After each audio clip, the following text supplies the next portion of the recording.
A Kingdom Tale. A film treatment by Zach Smith.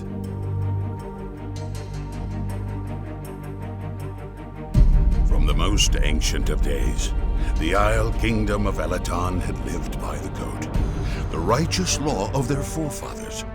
So as long as they observed the code, the Elaton kings were endowed with the power of life and healing.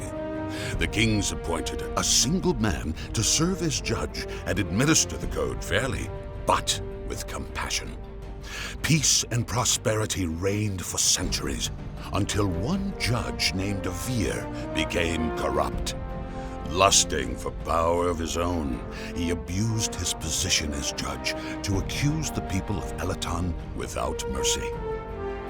He prosecuted the smallest transgression, and the king was forced to turn over more and more of his beloved subjects to the judge for imprisonment.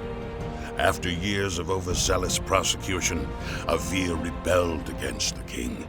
He seduced the queen herself and lured her through dark magic to leave her husband and infant son and join him in his rebellion.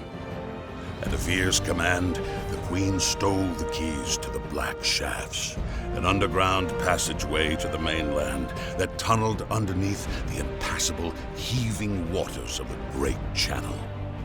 Each side of the Black Shafts were guarded by impenetrable steel doors that could only be opened with the now stolen keys.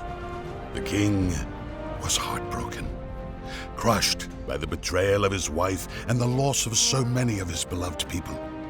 Avir led the queen and an army of prisoners down through the Black Shafts to the mainland and established his own kingdom, enslaving the prisoners through dark magic. He paralyzed their minds and caused their eyes to turn milky white, so they could only think and see what he caused them to. Avir set his slaves to mining stone in order to construct a fortress for himself in the new land. Avir led the queen and an army of prisoners down through the Black Shafts to the mainland and established a kingdom of his own, enslaving the prisoners through dark magic. He paralyzed their minds and caused their eyes to turn milky white so that they could only think and see what he caused them to. Avir set his slaves to mining stone in order to construct a fortress for himself in the new land. Despite his anguish, the king of Elaton was bound by the code and could himself do nothing to recover his subjects that were accused by Avir. All hope of rescuing his people was lost.